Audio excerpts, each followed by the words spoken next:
And we are live! Live 365. Day 180. Such a good number. Such a good number. Because we're going to have such a good live today.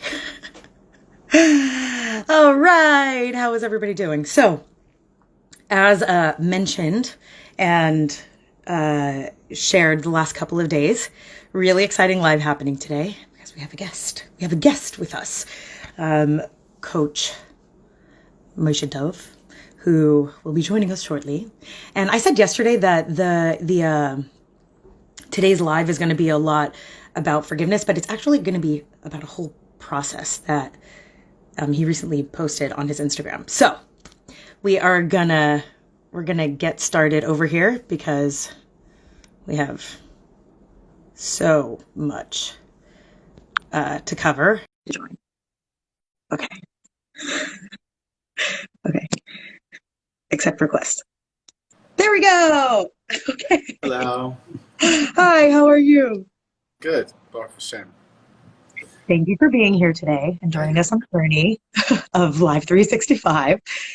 And of course, to come here and to unpack the post that you posted 4 days ago.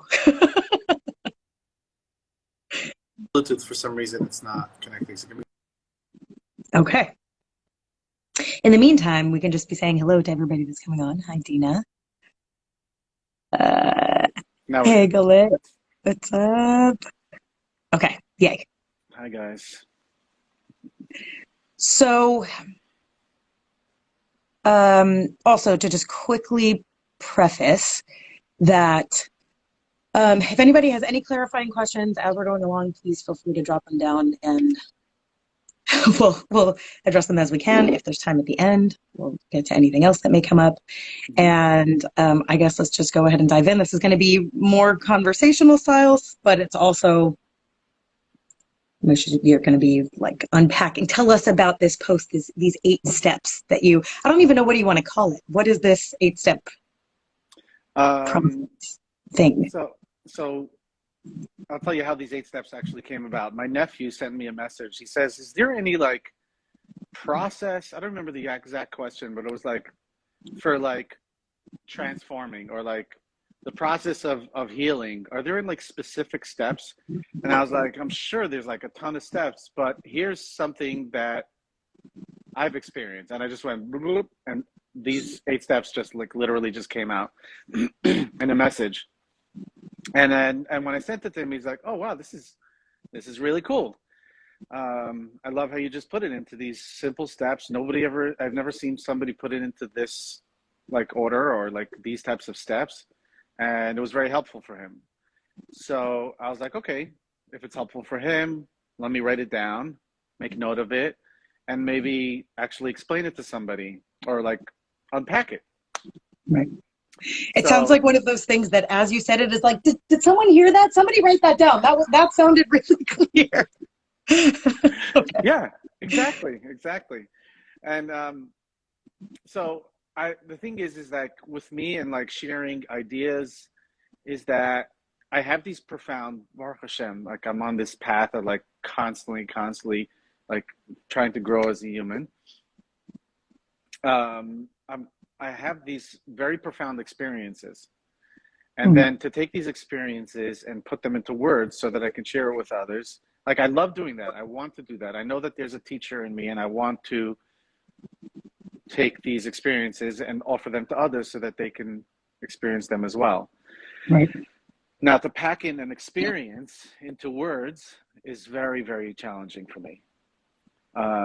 So what I do is I sum it up into 5 words or maybe 10 words, and I put it into my notes. And I hope that one day when I have time or the patience and time or somebody's help, I'll unpack it and be able to share it with people so that they can experience it as well. Okay.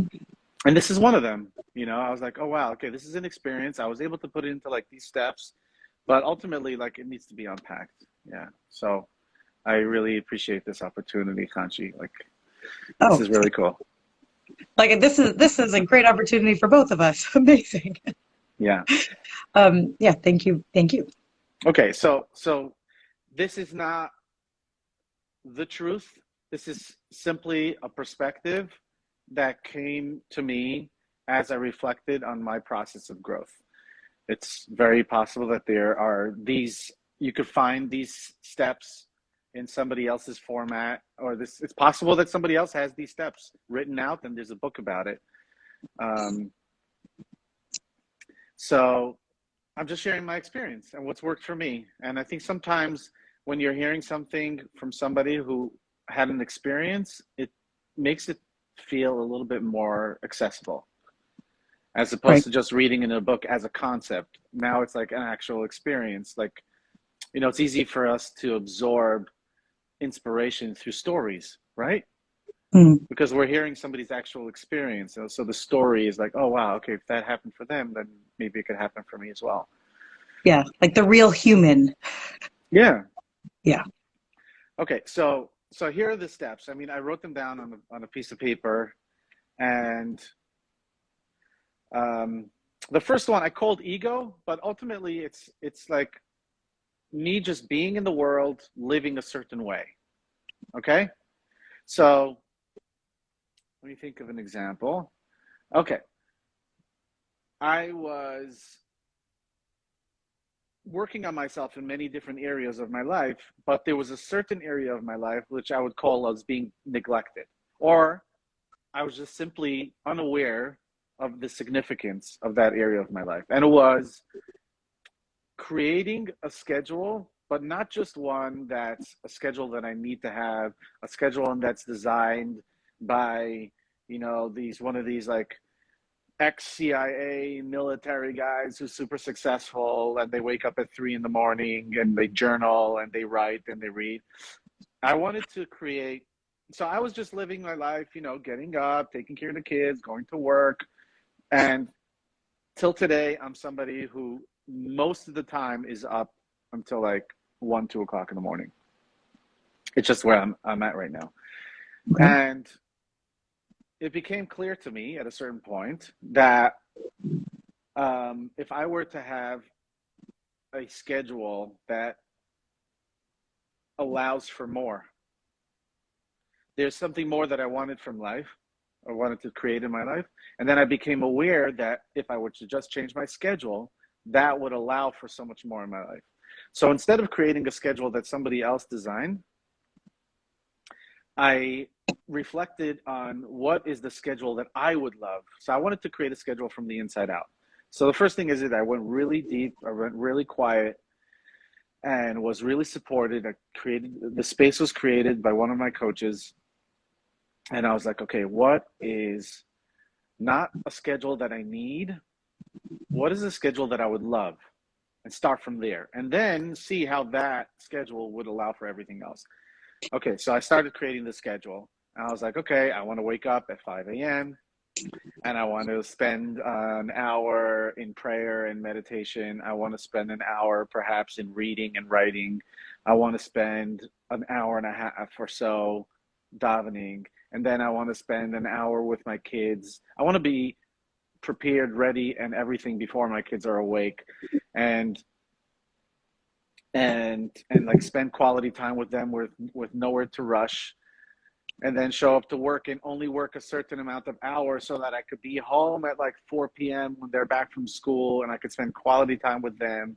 And then I want to have an hour a day where I just spend with my wife, whatever it is that we're doing, and then start my nightly schedule. So, right, so I created the schedule.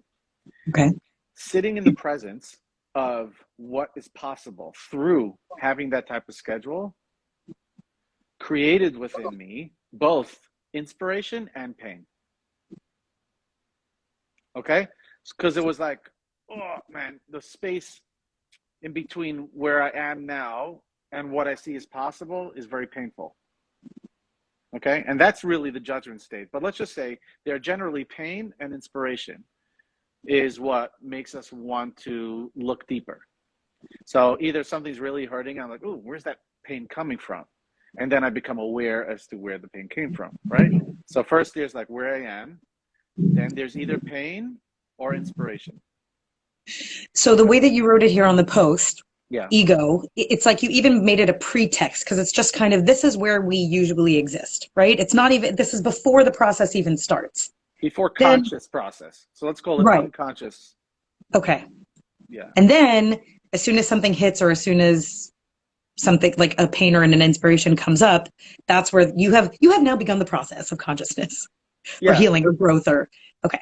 Yeah. So I would just want to open it up because this is not just somebody who is looking to grow. I mean, life could like literally slap us in the face with some sort of pain, which Right. now we have no choice but to try to come with up with things. And this technically, this process could technically, at least part of it can happen also unconsciously. You know, for example, I Mhm. didn't realize I wasn't aware of how much emotional pain I was in when I had my first drink and my first drug. And I wasn't aware consciously that this was a solution to my problems, Mm. right? Yeah. Um, so, what we're talking about here is only the conscious process. Okay. Okay, cool. So a pain can be like, oh man, I'm anxious now. I want to go to get therapy. I want to talk to somebody about it. I want to start exploring what is anxiety, how does it feel, what are the symptoms of panic attacks, what are the symptoms of depression, what are the symptoms, and that's all based on pain inspired movement.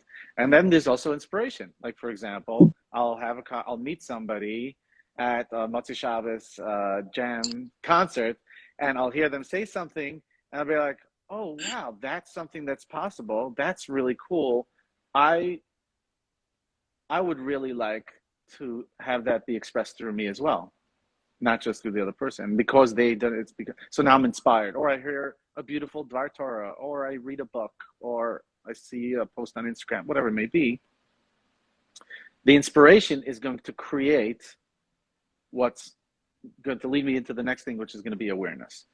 And the awareness is when there's like a few things that how awareness can be. So number one is I am aware that I have a problem, or I'm aware that there is more that's possible for me.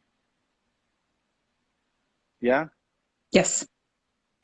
So that's usually a pretty, I guess, could be a very quick process because it's there, it's in the moment. Now, Right. what happens right after that awareness, instinctively, at least for me, probably 100% of the time, is that judgment kicks in a second. So even if it's physical pain, I'm aware that, like I'm physically, sometimes I feel physical pain in my shoulders. Like I'm aware that if I would just work on it, or if I do this and that, I will do, I will be better. So I start judging myself, like, what's wrong with me? Why am I not taking care of it? Right? And then let's look at other stuff. Or perhaps I'll ask you, like, what is something recent or something that comes to mind where you became aware that it's something that you want to change, whether it's something bad that you don't want or it's something good that you really do want.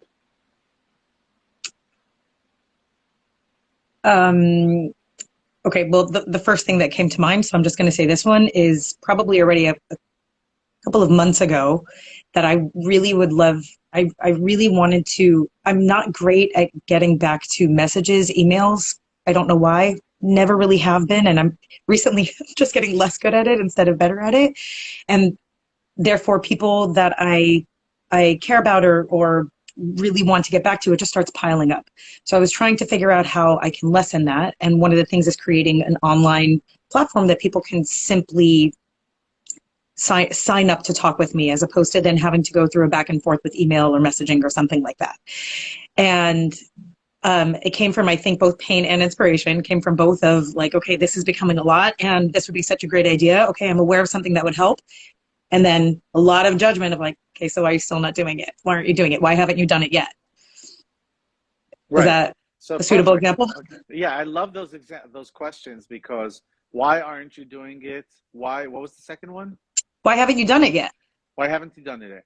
Okay. So when when judgment is speaking, the question of why haven't you done it yet is not even asking for an answer.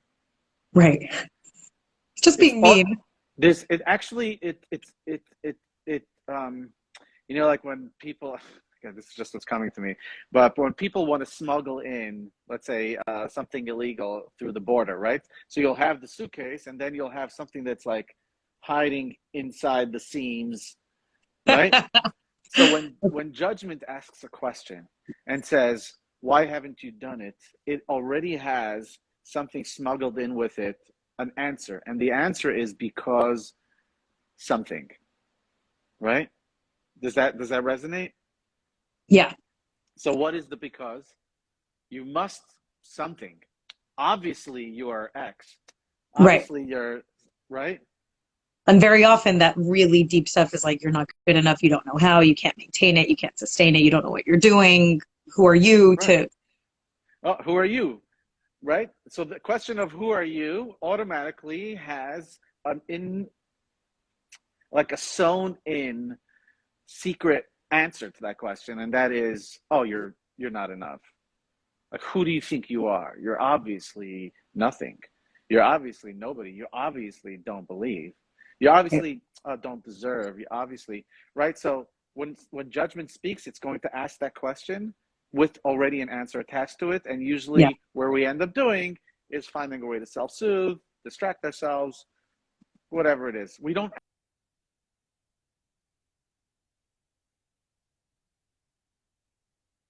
the sound is cut trade off. up I'm not here hearing you. to, Oh, here we go. Okay. The sound was off for a second.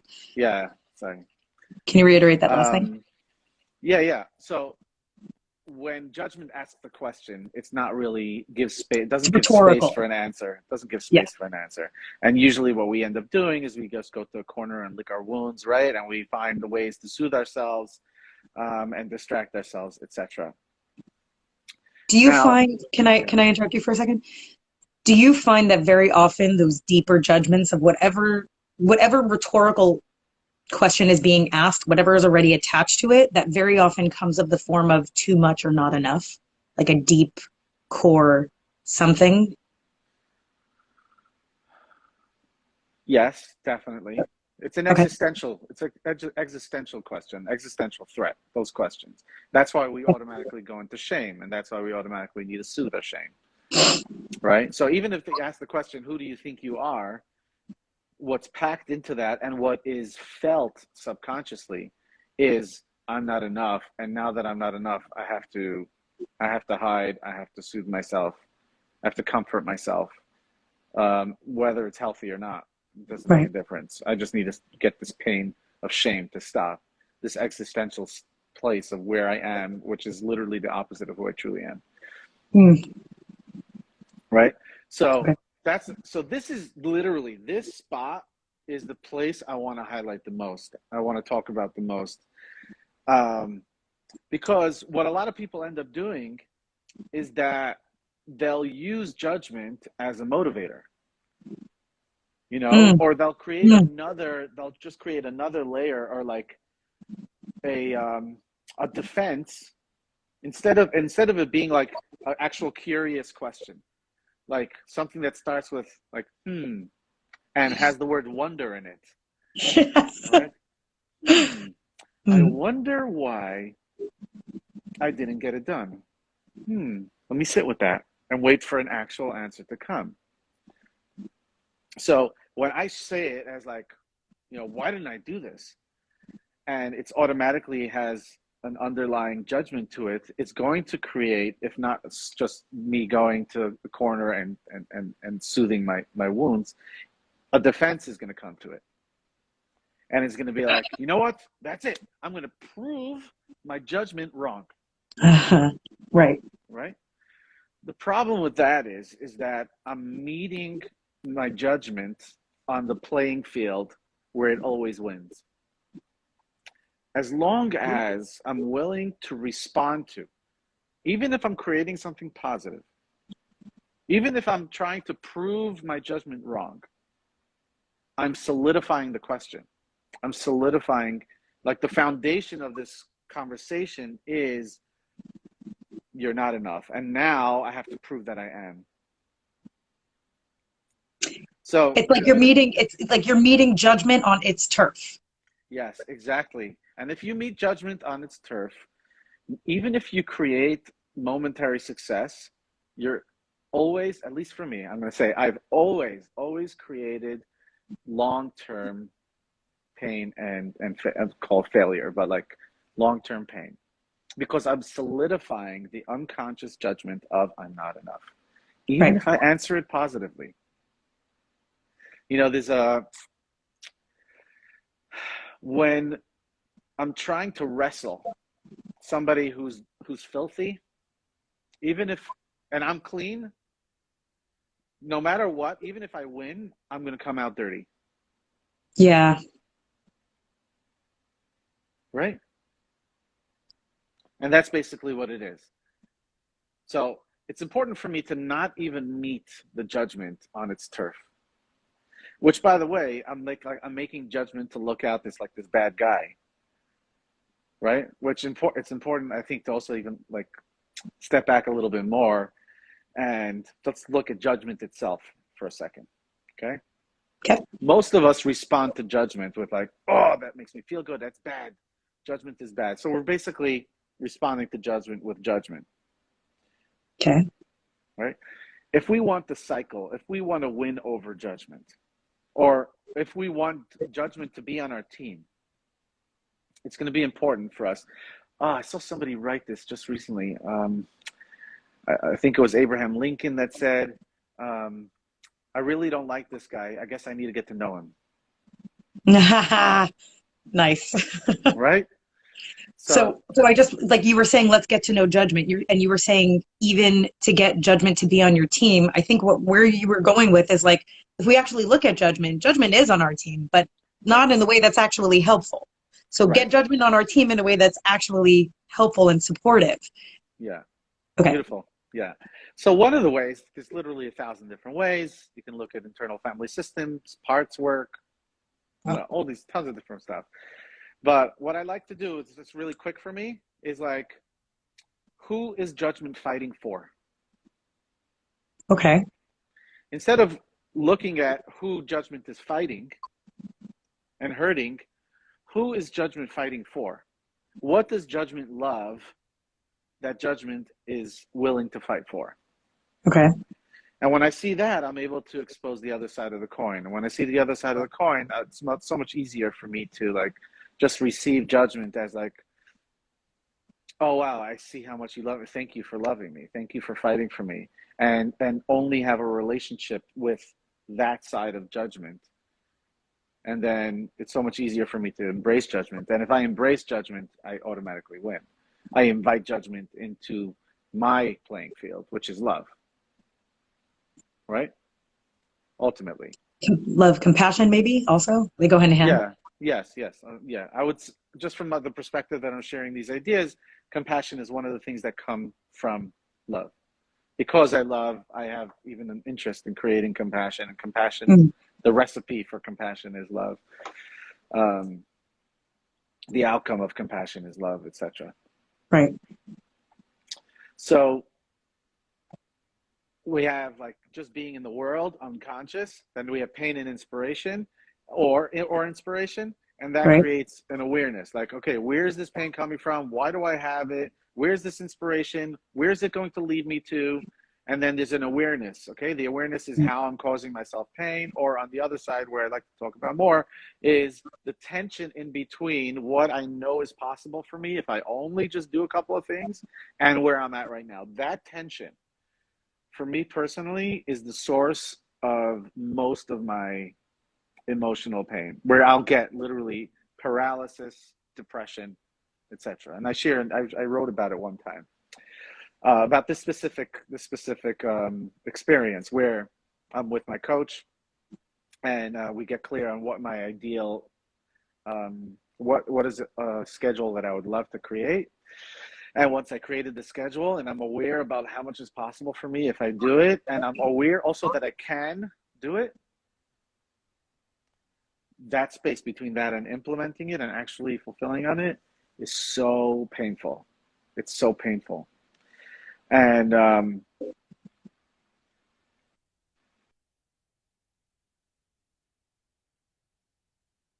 don't know how to turn it off to get the to not get the notifications. Anyway, I just got another phone Oh, call. I put it on do not disturb, but like calls are coming through anyway. oh, Um, so forgiveness, and I'd like to look at like, I don't know why, like as soon as I thought of forgiveness, well, let's talk about forgiveness for a second, okay? okay. So this is going from judgment, the third thing that you wrote, to forgiveness. Yeah. Number four. So let's actually talk a little bit for a second about what happens when I judge myself. What happens for people when they judge myself, when they judge themselves, when they're aware of how great they can be, of what could be possible for them. If only they just stop doing this or they start doing that. If only I just commit. If only I didn't let go of the old commitment. If only I would have. If only I could have. If only I just did it. It's right here. All I need to do is make that phone call. All I need to do is say yes. Why can't I just say yes? Um, this process, it's experienced, I would say, consciously or unconsciously by every single person multiple times a day. Not just from social media, even like anybody, like any good Jew that's sitting there and davening is going to experience some sort of awareness of how they could be better. And if not, if forgiveness isn't there, there's going to be pain. There's going to be pain. And like Or this is actually, elongated pain, like sustained pain. yeah, sustained pain. Yeah. Well, it usually progresses, right? So at first it's going to be like, ooh, wow, that's amazing. That's so exciting. Ooh, all I need to do is that. Okay, it's so simple. Why can't I just do it? Why can't I just do it? What's wrong with me? Oh, it creates pressure, and the pressure builds and the pressure builds, and the pressure will build into giving up, and giving up creates like hopelessness and depression, like really a deep rest. Like Yeah. I literally burnt my engine in neutral. I put the gas to the metal, right, in neutral, and my engine is just like, whoa, I need to be left alone, and I need to feel sorry for myself for a little while because I moved nowhere. So it's so essential to create forgiveness. As soon as we become aware, the sooner we can forgive ourselves for not being where we think we're supposed to be, which by the way, this goes so much deeper, but we'll get to in a second. Let's just take a look at the Jewish people, right? And okay, I don't even have to say that. I was about to diminish myself. I was about to diminish myself. Okay, I watched that. I saw that. I saw that. Good catch. Yeah, you saw that. Hashem gives us the Torah. We become aware about a type of relationship that we could have with God. We become aware of all the, right? We just seen God. And, first of all, the people's neshamas were flying out and all that stuff from the tremendous amount of awe, the tremendous amount of awareness and of light of God. And we end up doing the Chet Egel because it's very painful to be alone without a leader, right? This is Okay. a perspective. Mm-hmm. And what happens? Hashem creates and Hashem forgives. And if we didn't have forgiveness, we would not be, the Jewish nation would not exist. Hmm. There's no way we would be able to live up to the expectations that God created for ourselves. And also, we will likely never live up to the expectations that we create for ourselves from our godly selves, right? So from our godly selves, create inspiration. We become aware of so much of what's possible. Everything in the world is possible. But at the end of the day, I thought about this recently. It's like us as non-artists, anybody who's an artist who actually created art and shared it with the world, we owe them a great debt of gratitude, right? Because no matter what a person creates, it will never live up to the expectations of what it is before it's expressed. Right. Right? So when I become aware of what's possible for me, I'm never going to live up to that expectations perfectly. Why? Because it's coming from an infinite place. No matter how much I create, I'm always going to want more, right? So only because forgiveness was created are we able to still exist right now. If I keep judging myself for not being as good as I know I could be, I'm just going to end up literally depressed for the rest of my life because there's no way out. If I screw up once, there's no forgiveness. If I'm not living up for it, even for one moment, I can't get out, right? Right. And because, newsflash, we're a human being and therefore it is going to happen. Yeah, totally. Yeah. So once teshuva was incorporated into Yiddishkeit and into our world forgiveness, all of a sudden it becomes possible. And look, we're here till today, right? You know, a lot of the religious Jewish people today would not be around if there wasn't people in the world that believed in forgiveness and return, etc. Right? Mm. So a deeper level of forgiveness. Okay, hang tight with me. Okay, we're about to go. We're gonna go real All deep. Okay. right. Everybody, please make sure that your handlebars are secure and arms and Yeah, legs yeah, must be yeah. If you need a ready to go mask, full you at can all put it times. on. Just remember, you can breathe. Just breathe. You know, put on your Oxygen is seatbelts. flowing. Okay, All right, here we go. so when we ask the question, why didn't I do it? Why didn't I just do it already? Remember there was that secret judgment? Okay. That secret judgment. So are you willing to let me ask you those questions? Sure. Okay.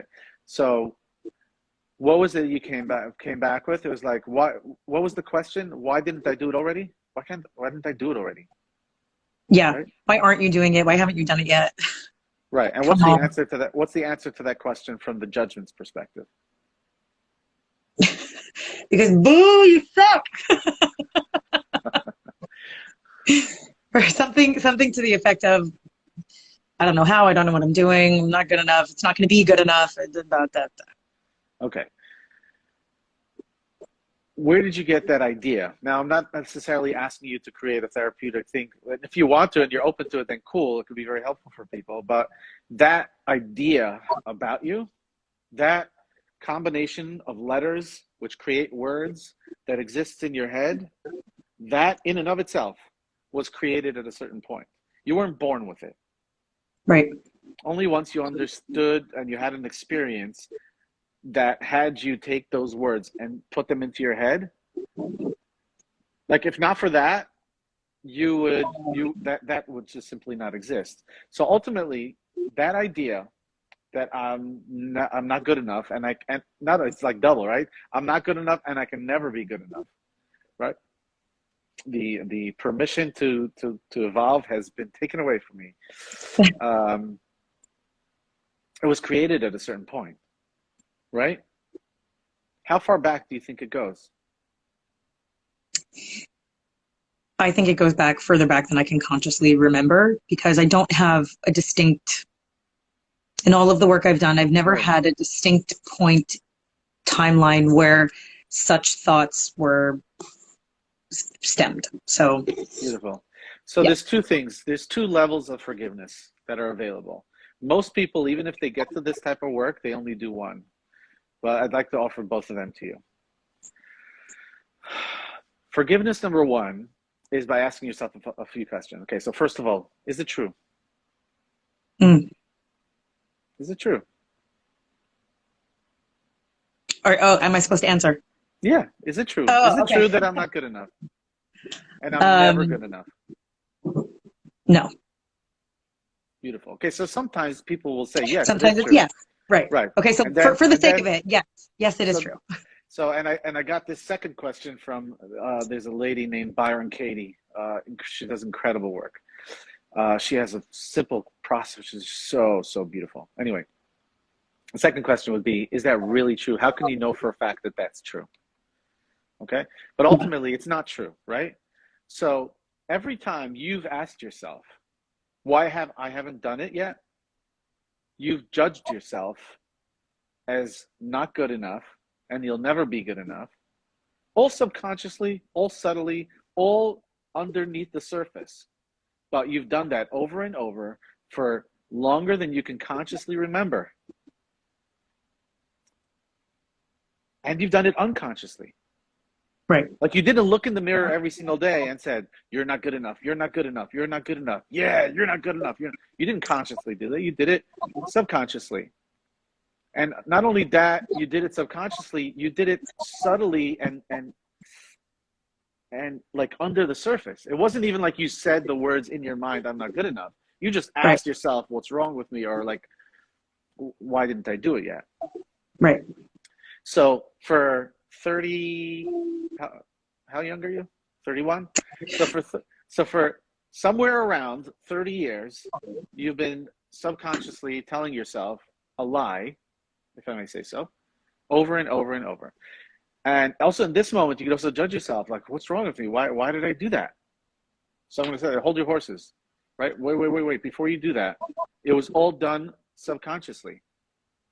And you did Right. it and not only were you telling yourself that from the day you began until today, but you've also created it in the first place from a state of innocence and Mm. purity and survival, etc.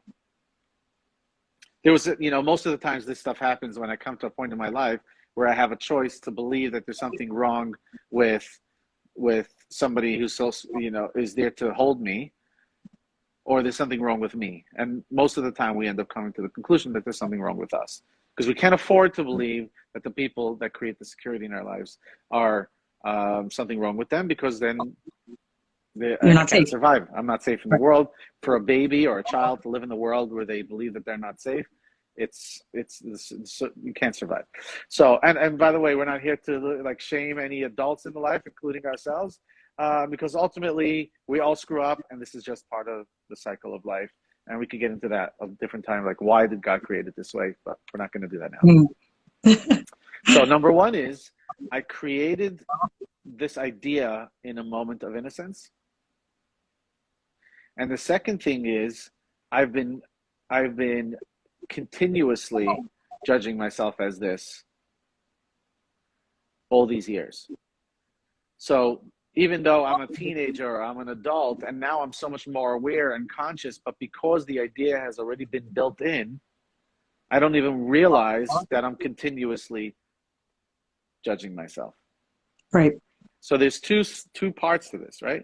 One is forgiving myself for believing it in the first place, or creating the idea in the first place. And the second thing is to forgive myself for judging myself as that all this Mm. time. Right? So I forgive myself for creating it, and I forgive myself for believing it and constantly recreating it. Okay? So the language that I like to use for myself is I forgive myself for believing that I don't matter. I forgive myself for believing that I am alone. And why do I forgive myself for believing that I'm alone and I don't matter? Well, because how else was I supposed to make sense of adversity that I've gone through? Like for me, Right. like growing up in a family with 11 kids, Baruch Hashem, and by the way, even somebody who didn't grow up in a family with, just yesterday, my son went to like a basketball thing, the Shua's League. He went to play basketball. My wife was shopping, and she tried to call me to go pick him up. My phone was off. As soon as I turned, my phone wasn't off. I left my phone at work, um, and ultimately he came home. Nobody picked him up, right? And I don't believe I'm a bad parent. I made a mistake. Of course, I made sure, and thank God that I'm aware, and I sat down with him and I let him like say it a few times what he actually experienced, and hear him out and tell him that there's nothing wrong with him. I was the one that made a mistake, and I'll try to do something different next time. And it's okay to make mistakes, so he doesn't feel unsafe Right. that I made a mistake, but he also sees 100% clearly that there's nothing wrong with him. Right. That he doesn't Okay? have to take that on, or make a meaning about himself from said Correct. experience. Right. Yes. Okay. So no matter what, we're going to experience this. We're going to experience times in our lives where we're trying to make sense of things so that we can just continue and live another day. And the way we make sense of things, often, if not always, as children, is even as adults, when we have a traumatic moment, we're always going to look at ourselves and say, what's wrong with me? Why can't I? What's wrong with me? Why didn't they? Etc. So I want. Can I Yeah, actually interrupt you for a second?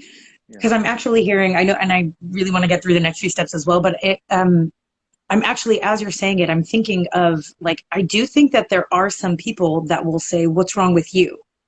And take yeah, no responsibility and blame everything on another person or an outside circumstance without, first of all, without empowering themselves at all, but then also in a way of all of that judgment, blame, guilt, shame goes outward, even though there is because of something that's going on inside. But I guess it's like victimizing oneself.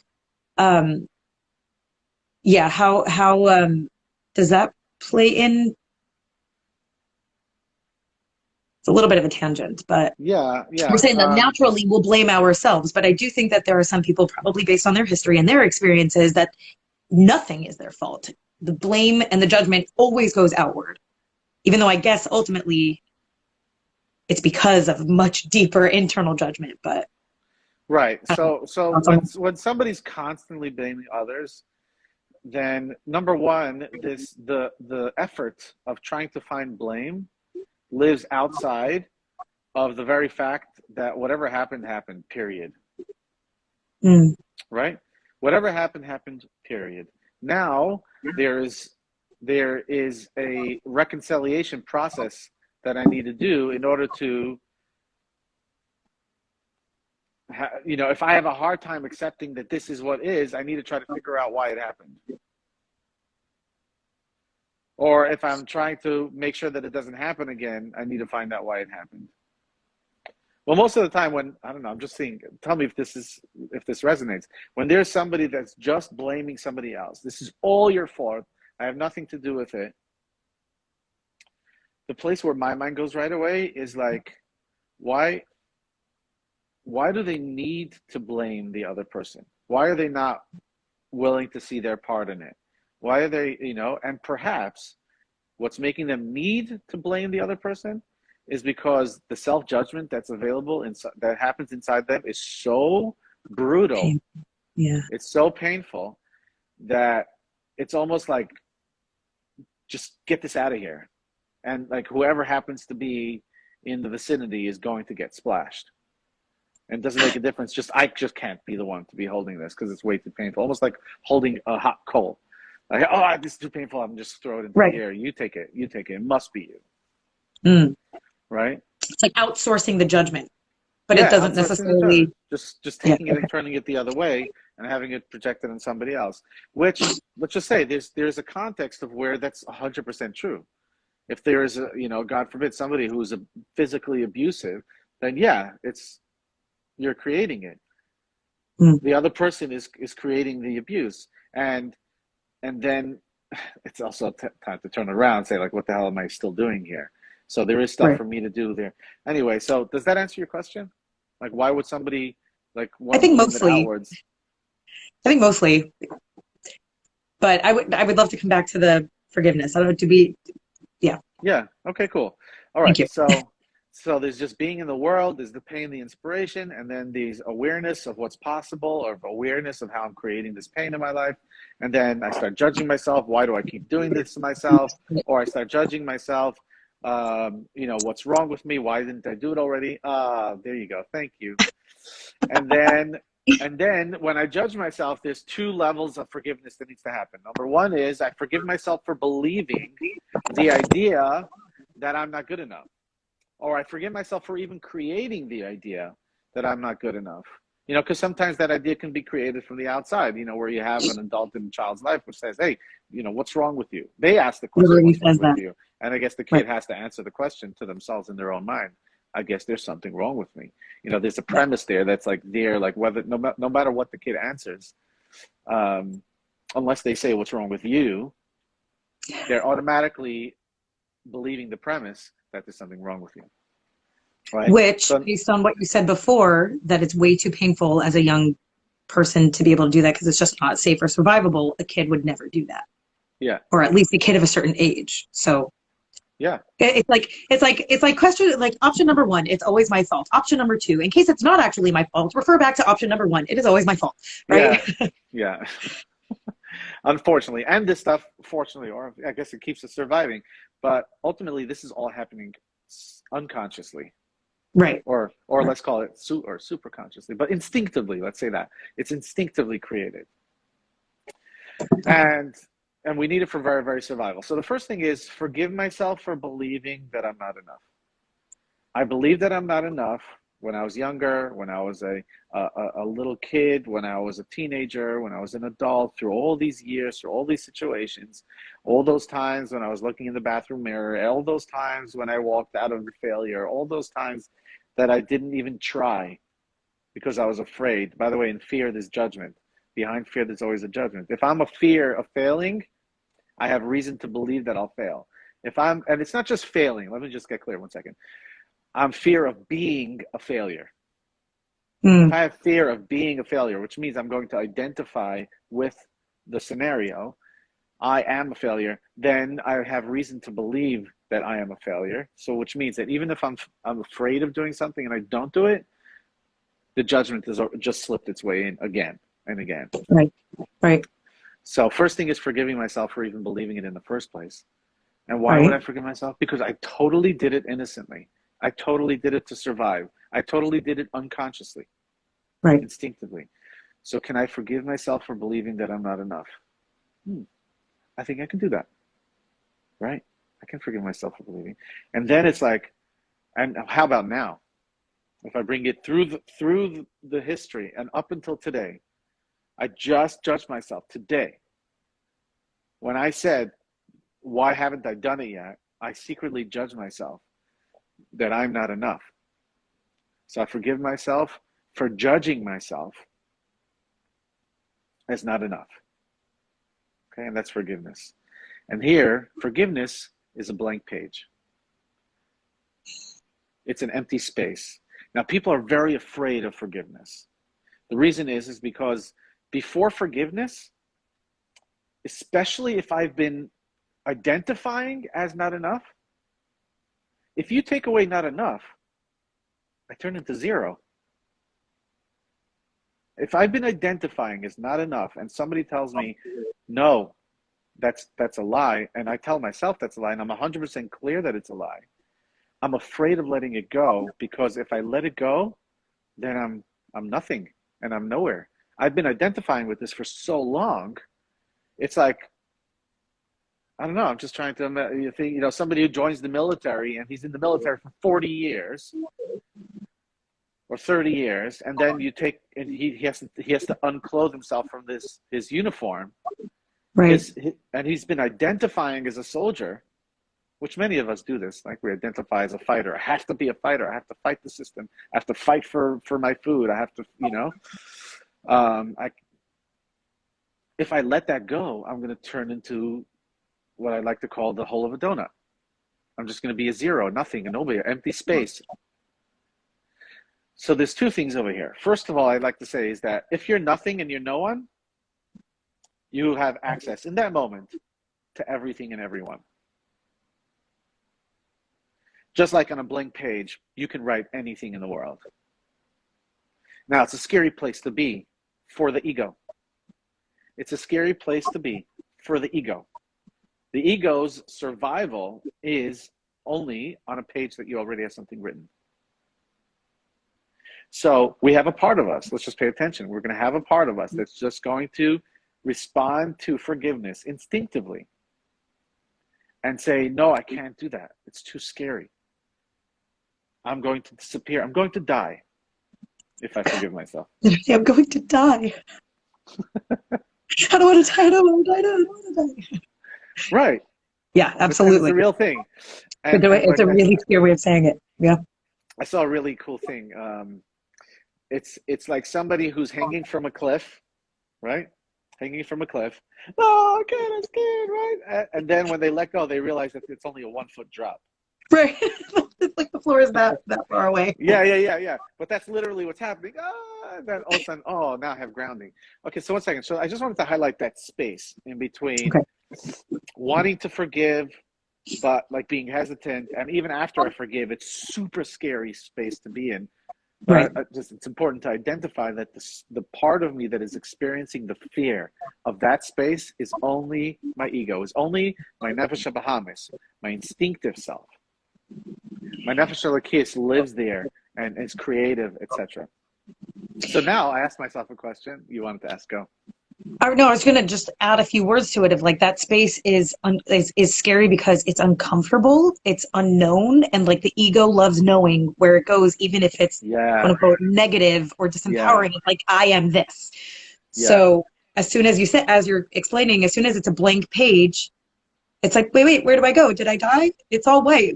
Am I heading toward the light or did I just like, Right. So the first thing I'd like to say is that those questions are actually the first things you're writing on the page. hmm, Okay. And that could create your next step and your next reality.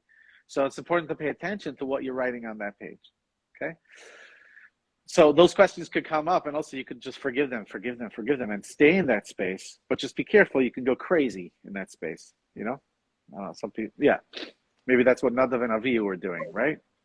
right. Okay, the pardis. Okay, I won't get into that. But I would want to say is that chachma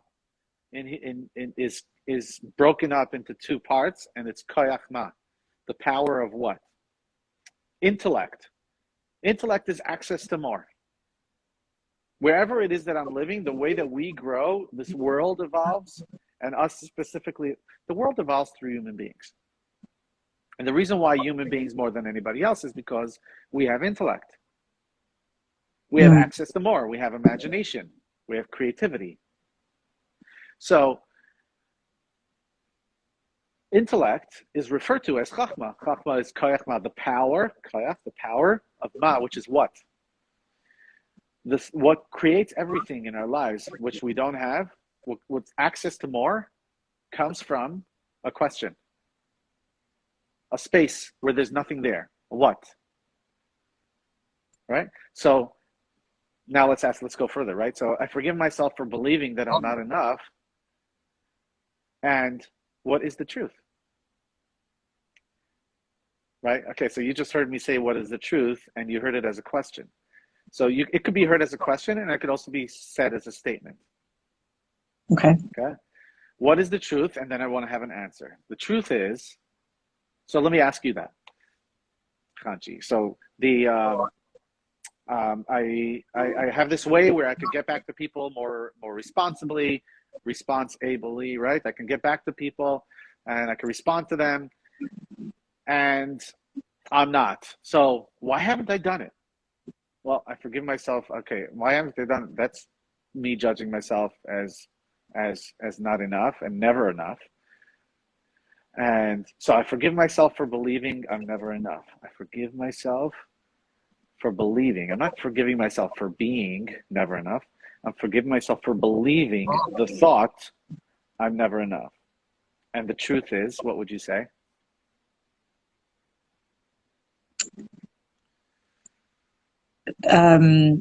The truth is, well, it's kind of changing the terminology a little bit, but the truth is like you were born enough and nothing has changed. You were born worthy and nothing has changed. That's just the truth is that doesn't even have anything to do with it. Right. So do you see how from where you just spoke, I'm worthy no matter, and that never changes? There's a lot more there. It could just like flow. Are you willing to let that flow for a second? Sure, I could try. So go for it. I forgive Okay. myself for believing, and the truth is, I forgive myself for believing it, and the truth is that now I started thinking too much. The truth is, I'm just going to start with repeating. The truth is that I was born enough, I am enough, and again, that it doesn't even have what to do. That isn't even necessarily relevant because we can accept it as an absolute truth. Like we're born worthy, and nothing has changed. right. The truth is that Can I pause you for a second? yeah. To go back to that blank page. I want to go back to that blank page. Let it come forth from that blank state. I forgive myself for believing I'm not enough. Okay, all that was left on that page was I'm not enough, I'm never enough. Now that I've taken that off the page, what emerges? What is the truth? Okay. Um, the truth is that we have like the truth is that there is a piece inside of us that is infinite, and I'm discovering how to access that, tap into that, and sometimes I get scared. The truth is that we are powerful beyond our understanding. The truth is that there is so much to learn as we go, and this is just one more piece. The truth is that we have access to magic within ourselves and around us, and we just get to be curious and how to find it, discover it, tap into it, use it, etc. Beautiful. Okay, so what I heard you used different ways of saying it, and you said we, but I'm just gonna speak it back to you. The truth is that I'm worthy, I'm enough, I'm infinite, I'm powerful, I am so much more. And by the way, what I felt when you said so much more is like I'm always more than I can ever imagine. And I'm magical. Okay? So that is the next step. That's the declaration. I'm declaring who I am. And it's not coming from a place where like, hear ye, this is what the king decreed, and I'm just the messenger. But like actually in a way, yes, like that's just what naturally comes forth. In a space of nothingness, what naturally comes forth is a declaration of who I am. Okay? So that is what happens. That's what emerges from forgiveness. Okay? A declaration. Now, if the truth is that I am worthy, I am enough, now the next step is integrating that idea. If I am worthy and I am enough, what was I waiting to be enough and worthy in order to do? Or if I ask myself today, if I spent 5 minutes being 100% worthy and enough, even 60 seconds, if I took 60 seconds and I said, for this 60 seconds, if I was worthy, enough, infinite, powerful, so much more magical, right? If I was that for 1 minute, what would I do in that 1 minute? I'm asking you. Oh, I want to say anything, but like practically in this example is like maybe just start. Okay, perfect. So just start. So what happens is in that thing, you're doing two things. You're integrating it through action, or even deciding, even this conversation alone, deciding about what you're going to do is the integrating process of an idea. I'm taking something that's deep inside of me that just made its way from my deepest truth out and through my mouth and into the world. So now it's here. Now I want to take it and actually have it be part of my thoughts, my speech, and my actions. And one of the ways I'm going to do it through my actions, which is the embodiment, I want my That's body heavy. to experience being enough and consciously. And through me being that, I will give the greatest contribution to mankind and to this world, which is the last one. Number So 8. it's a continuous process. Okay, so if I did it for 1 minute, that's what I would do. What about if I designated one day, I cleared my calendar, and for one day, I'm just going to be this person. The day after, if I want to go back to all of my old ways of doing it, that's fine. But I'm going to give myself and the world the greatest gift I can ever possibly give it. And that is me. There's Hmm. nothing greater that I can give the world than me, myself, and who I truly am. And it's not just me, it's the world and it's God as well. Because God put me here for a reason. And he put me a reason. The reason that he put me down here is to be me, not to be somebody else. Right. Otherwise, you Right? wouldn't be. Full stop. Yeah. Yes. And we could also bring it down back to Chassidus, which is Hashem wanted to create a dwelling place for himself down here on earth. When I'm being an expression of the godly me, not the instinctive me, Hmm. when the person who dwells, when the being that dwells into this world is the godly me, that creates a dwelling place. God is dwelling here on earth through me. Boom. Yeah. God exists in you as you. God exists in me as me. Right. And I'm just switching it or adding onto it through. God True, exists absolutely. and through me. Yeah. Yeah. That was a big breakthrough for me a couple of months ago. Was like, oh my goodness, literally through me. Yeah. So the things what we do is using judgment. Judgment is the constriction of that flow. Judgment is the constriction of the godly flow through me into the world. Hmm. Yeah. Yeah. Yeah. Yeah. Okay, cool. We have questions. I mean, I'm done. I'm mic'd up. Okay, well, I just want to ask one quick clarifying question. And also, I haven't gotten a notification that we're done, even though it's exactly an hour. So maybe if you have an extra 5, 10 minutes to wrap up. Yeah. Yeah. I'm good. I'm good. Okay, Sure. until they kick us off. Yeah. So I am curious if you can expound upon a little bit. Okay, so step number 5 is declaration. This is what is the truth now. This is the truth. Then comes to Yeah. step number 6. If you can expand a little bit upon the difference or the flow between 6 integration and 7 embodiment.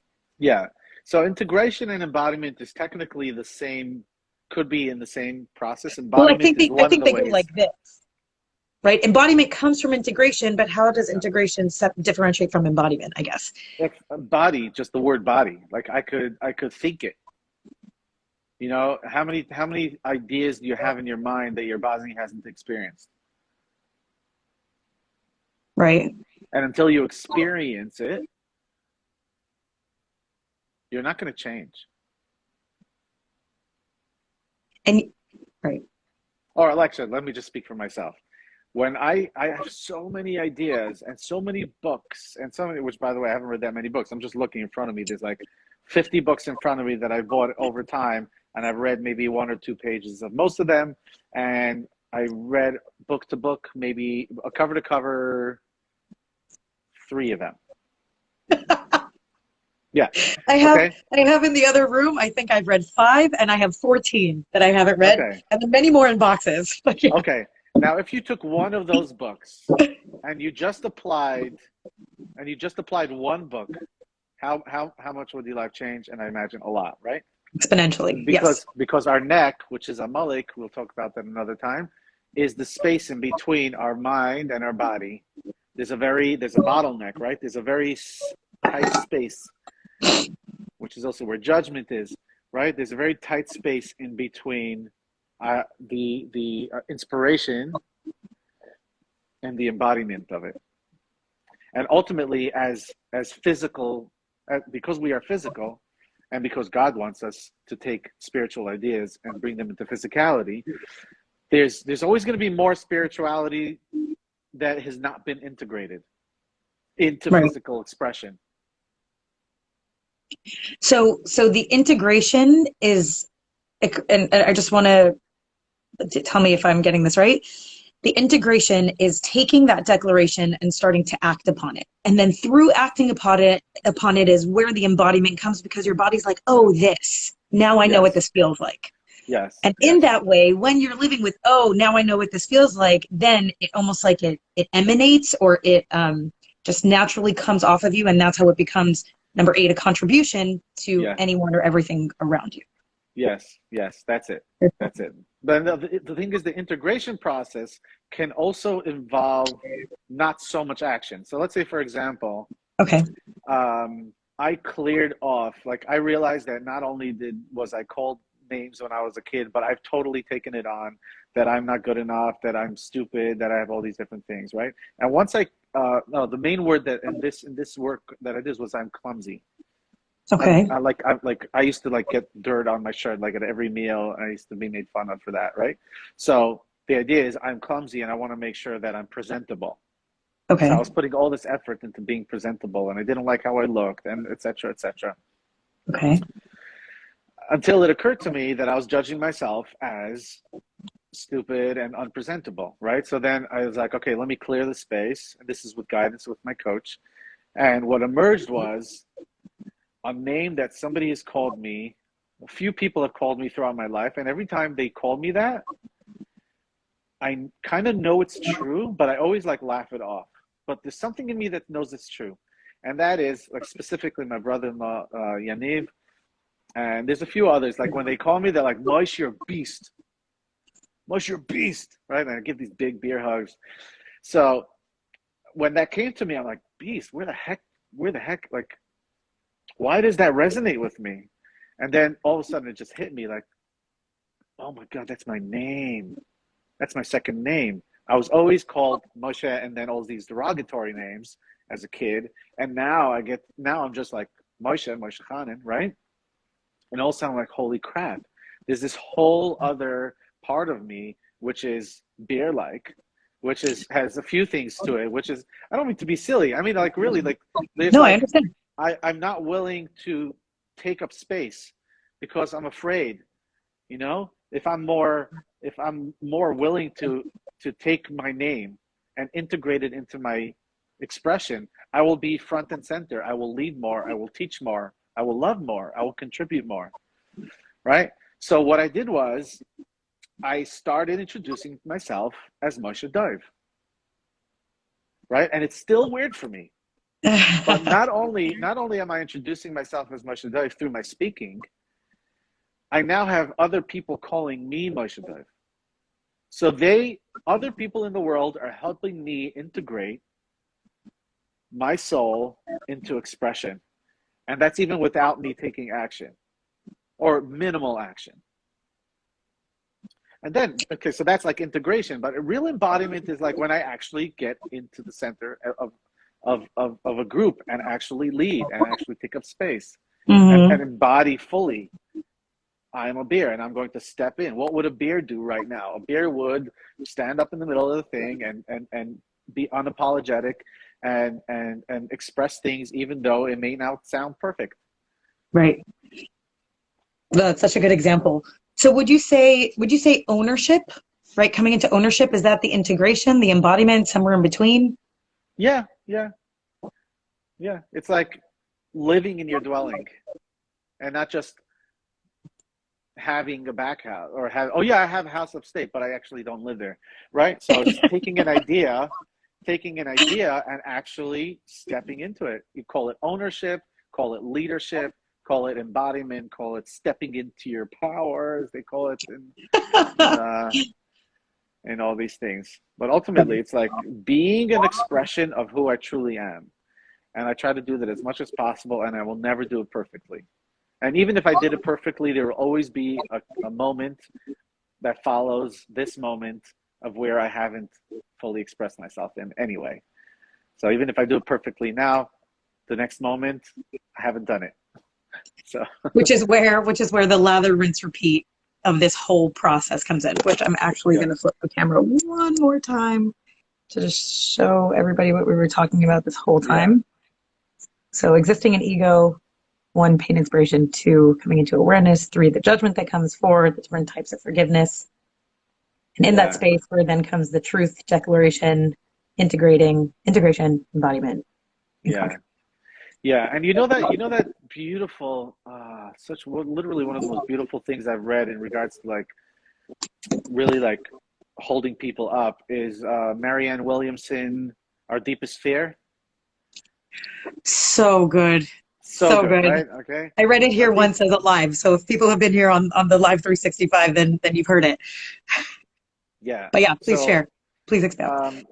It's through me being willing to be amazing, I subconsciously and automatically give others permission to do the same. Just by me simply being me, I invite, give permission, and empower others to be themselves. Yeah. Just by like osmosis or just by just energetically. Right. And I actually want to highlight for anybody listening, do you see how there is no arrogance in that?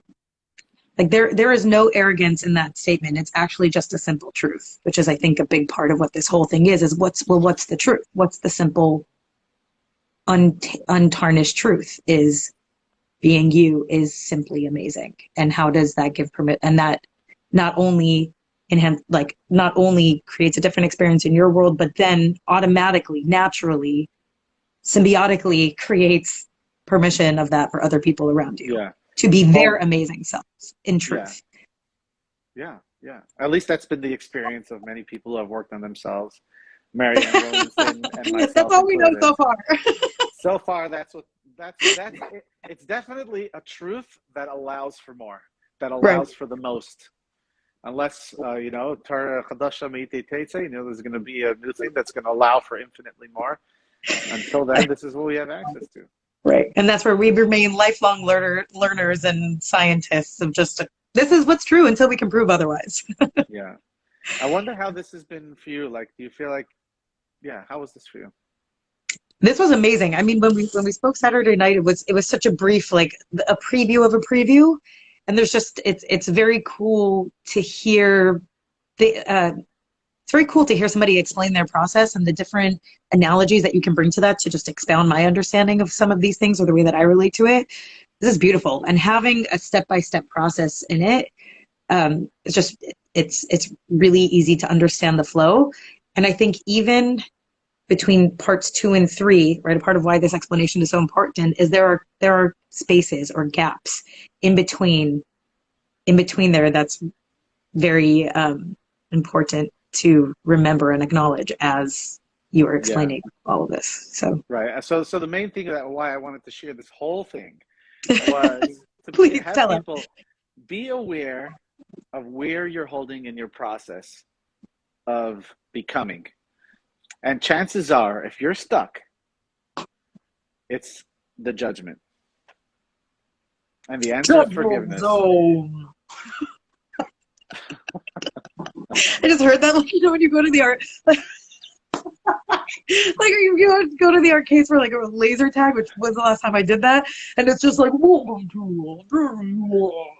it's like, man, I have to get out now. There's lasers and it's dark and You just brought me there, but that was fun. Whoops. Awesome. Yeah. Yeah. So that's the judgment zone. That's the space that's going to constrict you. And what I would offer people is to ask yourself not whether it's true or not, whether the judgment is right or not, but does this judgment allow for what I would love in my life? What is an idea that would actually allow what I want and what I really believe and know would be good for the world and myself and my loved ones? If that idea works better, then choose it. Not because it's right, but because it allows what's true. It allows what I know to be true. Mm. It's a whole other conversation. What's the Yeah. truth? Is it a big T or a small T? Okay, we can talk about that another time. There's so many things I'm going to have to go back and rewatch this for all the things we're going to get back to at some point in time. Anyway, yeah, that was But fun. okay, thank you so much for your time. This is so much in one simple Right. eight, So that's what nine I was saying. I lines. got to unpack it. This is a lot to Yeah, unpack. yeah. And I feel like there's even more, especially between judgment and forgiveness. I feel like you can probably talk about that for a week without taking a breath. But anyway, I didn't really see any questions come in, so I guess if anybody has any questions, you could let either me or Moishe Dove know. And Imagine that every time somebody calls my name, I'm like, oh, thank you. yeah. You're like, I needed that reminder and I didn't even know. Thank you so much. Yeah. So thank you so much for your time. Thank you for sharing this with us. I hope that I can save it in a way that you can share to if anybody is not following Coach Maishi, you don't want to add the Dove to your name, to your Instagram? I thought I did. I don't know. Maybe, okay, Okay. let's see if there's a way to do it. I thought I did just in the name, but I guess maybe in the tag thing. Oh, yeah. You're right. It is. It's in your name, but then your at thing is not. Okay, we'll get there. Anyway. Okay. Thank you so much for your time. Thank you so much for being here. You're welcome. And for sharing all of your wisdom with us. You're welcome. And thank you. Take care. Okay. You too. Bye, everybody.